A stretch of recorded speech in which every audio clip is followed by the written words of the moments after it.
श्री शिवाय नमस्तुभ्यं। दोस्तों, जैसे कि आपको पता है, वैसाख का महीना शुरू हो गया है और वैसाख के महीने में सबसे पहले जो सोमवार पड़ रहा है वो बहुत ही महत्वपूर्ण है और विशेष दिन भी है। इस दिन वैशाख के महीने में पड़ने वाला जो सोमवार है 5 दीपक वाला, अगर आप ये उपाय करते हैं तो आपके जीवन के जितने दुख तकलीफ़ हैं सब दूर हो जाएंगे और आपकी मनोकामना पूर्ण जल्दी हो जाएगी। तो दोस्तों, 5 दीपक वाला उपाय पहले भी हमने बता दिया था शायद, पर आपको अब भूल गया होगा, तो आपको हम फिर से ये 5 दीपक वाला उपाय बताने जा रहे हैं। उपाय भी समझने और ज़रूर समझिएगा, क्योंकि वैशाख महीने में पड़ने वाला जो सोमवार है बड़ा सोमवार है और विशेष महत्व रखता है। इस सोमवार के दिन भगवान शिव जी की आप बहुत ही आसानी से उनको मना सकते हैं। अगर उनकी पूजा अर्चना करते हैं तो वो आपकी मनोकामना पूर्ण ज़रूर करेंगे। तो देखो, यहाँ पर हम आपको सबसे पहले ये चीज़ बता दें कि 5 दीपक वाला उपाय घर से ही सभी सदस्यों को करने की बिल्कुल ज़रूरत नहीं है। इस उपाय को मात्र एक घर का जो सदस्य है वो इस उपाय को कर सकता है और उसका फल पूरे ही परिवार को मिलेगा। तो उससे उपाय को करने का फल जैसे कि पूरे परिवार को मिलेगा, तो इसीलिए आपको जो घर में आपकी माताएं बहनें जो बड़ी हैं वही इस उपाय को करें। इस वैशाख के महीने में सोमवार के दिन अगर किसी कारणवश माताएं बहनें उपस्थित ना हो या वहाँ पर वो 5 दीपक वाला उपाय नहीं कर सकती हैं, तो आपके घर का जो बड़ा पुरुष है, घर का कोई बड़ा मुखिया है, वह भी इस उपाय को कर सकता है। उसमें कोई दिक्कत वाली बात नहीं है। अब दोस्तों, हम जानते हैं कि आखिर इस 5 दीपक वाले उपाय को करना कैसे है। इस वैशाख महीने के सोमवार के दिन आप लोगों को किस समय करना है, तो देखो यहाँ पर हम आपको बता दें कि इस उपाय को करने का मात्र एक ही समय है, जो कि है शाम का समय, प्रदोष काल का समय। इसलिए इस उपाय को शाम के समय, प्रदोष काल के समय ही आप इस उपाय को कर सकते हैं। लगभग शाम के 6 बजे से लेकर के 7 बजे के बीच में, या आप 8 बजे तक भी ये उपाय को कर सकते हैं। इसके बाद दोस्तों, इस वाले उपाय को करने के लिए हमें कहाँ पर जाना होगा, तो देखो यहाँ पर हम आपको बता दें कि इन 5 दीपक वाले को उपाय को करने के लिए आपको 5 अलग अलग जगह पर जाना पड़ेगा, क्योंकि ये 5 दीपक का 5 अलग अलग जगहों पर ही हो सकता है। एक एक दीपक जहाँ पर लगने वाला है, इसलिए आप लोगों को इस बात का ध्यान रखना होगा।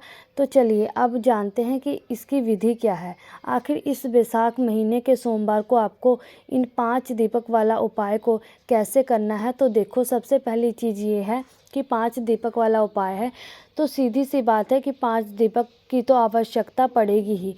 पर ये जो 5 दीपक होंगे, ये 5 दीपक हम बनाएंगे किस चीज़ के, आटे या मिट्टी के। पहले से हम आपको बता दें कि ये जो दीपक हैं ये आप मुख्य रूप से तो आटे के दीपक लोगे। किस चीज़ के होंगे? आटे के दीपक लोगे। और ना आटे के दीपक अगर आप लोग नहीं ले रहे हो तो भाई आप मिट्टी के दीपक भी ले सकते हैं। लोगों को इस जगह पर मिट्टी के दीपक लेने पड़ेंगे, अन्यथा आप लोग आटे के दीपक लोगे तो बहुत ज़्यादा बेहतर रहेगा। आप लोगों को करना क्या है, अपने ही घर में रसोई में थोड़ा सा आटा लेना है और उसको गूंद करके आपको दीपक तैयार कर लेने हैं।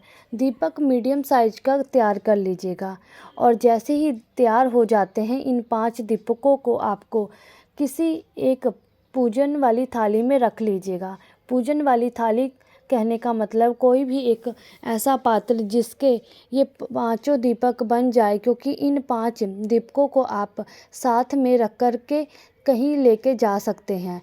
तो पहले ही आपको बता दिया है, इन 5 दीपकों का आपको पूजा वाली थाली में रख लेना है। इन 5 दीपकों को हमें तैयार कर लिया है। तैयार करने के लिए सबसे पहले हम लोगों इन 5 दीपकों के अंदर एक बाती रखेंगे। अब यहाँ पर कौन सी बाती रखेगी तो ध्यान से सुनिएगा। जो इसमें हमने बाती रखनी है वो गोल बाती रखी जाएगी, क्योंकि ये 5 दीपकों का उपाय करने के लिए आपको गोल बाती का ही प्रयोग करना पड़ेगा। अब ये गोल बाती आप लोग बाज़ार की भी ले सकते हैं और घर की भी ले सकते हैं। तो हम आपको बता दें कि आप लोगों को ये गोल बाती अपने ही घर में अपने हाथ से बनानी चाहिए। बाज़ार की भी ले सकते हैं, पर अगर आप अपने घर में उस रुई से आप लोग गोल बाती बनाकर इन पाँचों दीपकों के अंदर एक एक गोल बाती को रखते हैं तो इससे भगवान बहुत प्रसन्न होते हैं। हम आपको बता दें, इन पाँचों दीपकों के अंदर आपको सिर्फ़ और सिर्फ़ शुद्ध देसी गाय का घी ही डालना है। अब आप लोगों कहेंगे कि भाई शुद्ध देसी गाय का घी क्या आप बोल रहे हो? देखिए, यहाँ पर बहुत सारे लोग बाज़ार का मिलावटी घी डाल देते हैं, बहुत सारे लोग भैंस का घी भी डाल देते हैं। पर दोस्तों, भगवान शिव जी के कार्यों में, भगवान शिव जी की जो भी कार्य होते हैं, जो भी पूजा अर्चना होती है, शुद्ध देसी गाय के घी का ही प्रयोग होता है। इसलिए आप लोगों को जो इन 5 दीपकों के अंदर शुद्ध देसी गाय का घी ही डालना है। हम हमेशा बोलते हैं और पहले भी बोल चुके हैं कि अपने घर में शुद्ध देसी गाय का घी रखा हो या आप तैयार कर लें, क्योंकि अगर घी का दीपक लगाते हैं तो घर में सुख समृद्धि आती है, धन संपत्ति की भी आती है और सुख और शांति भी बनी रहती है। तो इसलिए इन पांचों दीपकों के अंदर आपको डाल देना है क्या चीज़? शुद्ध देसी गाय का घी।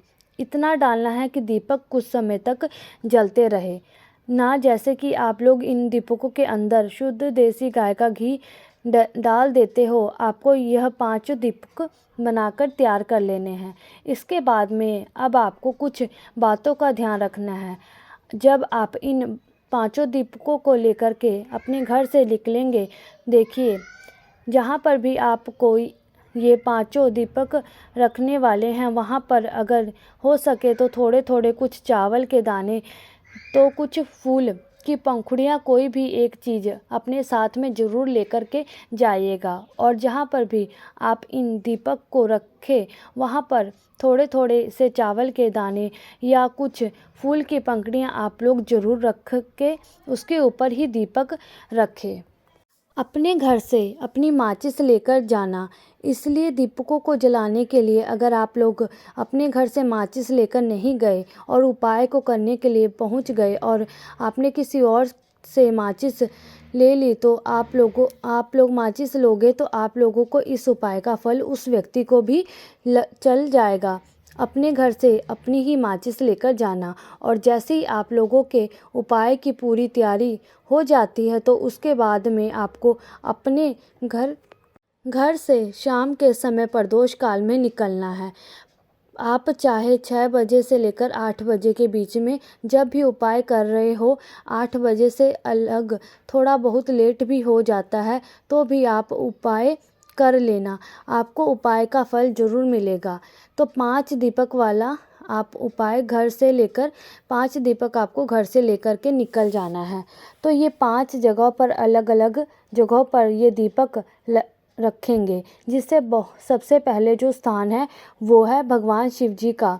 जो आपके घर के आसपास जो भी शिव मंदिर हो, शिवालय हो, वहाँ जहाँ पर शिव लिंग विराजित हो, सबसे पहले आप इन 5 दीपकों को वहाँ पर लेकर पहुँच जाना। और ध्यान रखना कि इन दीपकों को जलाकर नहीं लेकर जाना है। जहाँ पर ये दीपक जला के रखना है वहीं जाकर हमें दीपक को जलाना है। तो सबसे पहले आप लोग भगवान शिव जी के मंदिर पहुंच जाइएगा, और भगवान शिव जी के मंदिर में पहुंचने के बाद आप लोग वहां पर भगवान शिव जी के दर्शन करिएगा। उसके बाद में शिव जी के शिवलिंग के पास में आप लोग बैठ जाइएगा, और बैठने के बाद अपनी इन 5 दीपकों में से कोई एक भी दीपक आप लोग जला लेना। जो दीपक आप शिव जी के मंदिर में रखने वाले हो, तो जैसे ही आप लोग पहले नंबर का दीपक पूजन की थाली के अंदर जला लेते हो, उस दीपक को उठाना, और दीपक को उठाने के बाद शिव जी के शिवलिंग के पास रख देना। बस ध्यान रखना कि शिवलिंग के इतना भी आप पास मत रखना भगवान शिव जी को आँच लगे, थोड़ा दूरी बनाकर ही रखना। और आप चाहो तो इस जो कि दीपक से आप भगवान शिव जी की आरती करके भी शिव जी के शिवलिंग के पास में इस पहले नंबर के दीपक को रख सकते हो। जैसे ही आप लोग इस पहले नंबर के दीपक को शिवलिंग के पास रख देते हो, उसके बाद में भगवान से भी आपको मनोकामना बोलना, जिस मनोकामना के लिए आप लोग इस वाले उपाय को कर रहे हो। उसके बाद भगवान शिव जी के मंदिर से बाहर निकल जाना है और अब दूसरे नंबर के दीपक को जलाने के लिए किसी भी बड़े वाले बेलपत्र के पेड़ के नीचे आपको पहुंच जाना है। बेलपत्र के पेड़ के नीचे पहुंचकर वहां पर बैठने के बाद अपना दूसरे नंबर का दीपक अपनी माचिस से जलाकर दूसरे नंबर के दीपक को बेलपत्री के पेड़ के नीचे रख देना है। भगवान शिव जी और माता पार्वती जी और माता लक्ष्मी जी का नाम लेते हुए अगर आप लोग इस उपाय को विशेष रूप से धन प्राप्ति के लिए कर रहे हो, तो आप लोगों को जो ये नाम विशेष रूप से लेना है, और नहीं कर रहे हो तो आपको ये नाम ज़रूर लेना है। दूसरे नंबर का दीपक बेलपत्र के नीचे रखने के बाद वहाँ से भी उठ जाना है और उठने के बाद तीसरे नंबर का दीपक रखने के लिए आप लोगों को पहुँच जाना है पीपल के पेड़ के नीचे। वो पेड़ बड़ा होना चाहिए। पीपल के पेड़ के नीचे पहुंचने के बाद वहां पर बैठना है, तीसरे नंबर का दीपक जलाना है और पीपल के पेड़ के नीचे रख देना है। भगवान से आशीर्वाद लेकर अपनी बोलकर मनोकामना बोलकर वहाँ से भी उठ जाना है। उठने के बाद आप चौथे नंबर का जो दीपक है वो लेकर के आ जाना है सीधा आंवले के पेड़ के नीचे। चौथे नंबर का दीपक भी आप लोगों को आंवले के पेड़ के नीचे आपको घर के पास ना हो, तो आपको आंवले का पेड़ ना मिले तो आप आंवले के पेड़ की जगह इस चौथे नंबर का दीपक सम्मी के पेड़ के नीचे भी जला सकते हैं। तो आंवले के पेड़ या शम्मी के पेड़ के नीचे जाकर भी आप ये चौथे नंबर का दीपक रख देते हैं तो आंवले के पेड़ के नीचे बैठना, वहाँ पर अपना चौथे नंबर का दीपक अपनी माचिस जलाना और उस आंवले के पेड़ के नीचे रख देना, भगवान से प्रार्थना करना, वहाँ से उठ जाना। अब आपको आखिरी नंबर का जो दीपक है बचा हुआ है, तो आपको पाँचवें नंबर का दीपक, तो अब आपको इस पाँचवें नंबर के दीपक को लेकर के सीधा अपने घर के मुख्य द्वार मेन गेट पर पहुंच जाना है। मेन गेट पर आकर के रुक जाना है, अंदर घर के प्रवेश नहीं करना है। बस इस बात का ध्यान रखना है, अपने घर के मुख्य द्वार पर आने के बाद अपने घर को बाहर की तरफ से खड़े होकर के देखना है कि आपका राइट हैंड साइड कौन सा है। चाहे आप किराए के मकान में रहते हो, वह मेन आखिरी गेट दरवाज़ा जहाँ पर आखिरी आपका किराए का घर है या कोई बिल्डिंग है, भाई उस दरवाजे पर आपको लोग को अपने राइट साइड पर, मतलब अपने घर के अंदर जाने से पहले अपने द्वार पर राइट साइड पर देखना है, सीधा हाथ देखना है और उस सीधे हाथ की तरफ बैठकर आपको अपने पाँचवें नंबर का दीपक जलाकर उस चौखट पर रख देना है और भगवान से अपनी मनोकामना वापस से बोल देना है। दीपक को अपनी माचिस से जलाना है ना। दीपक को जलाने के बाद अपनी मनोकामना वापस से ज़रूर बोलना है। पहले आपको यह 5 नंबर का दीपक वाला उपाय इस बैसाख महीने के सोमवार के दिन आपको ज़रूर करना है। जैसे ही आप अपनी चौखट पर वो 5वें नंबर का दीपक आप जला देते हैं, अब राइट साइड में जलाने के बाद आपको अपने घर के अंदर चले जाना है, अपनी मनोकामना पहले ही बोल देनी है और देखेंगे कि बैसाख महीने में पड़ रहे जो सोमवार के दिन अगर आप ये उपाय करते हैं तो आपकी मनोकामना ज़रूर पूर्ण होगी।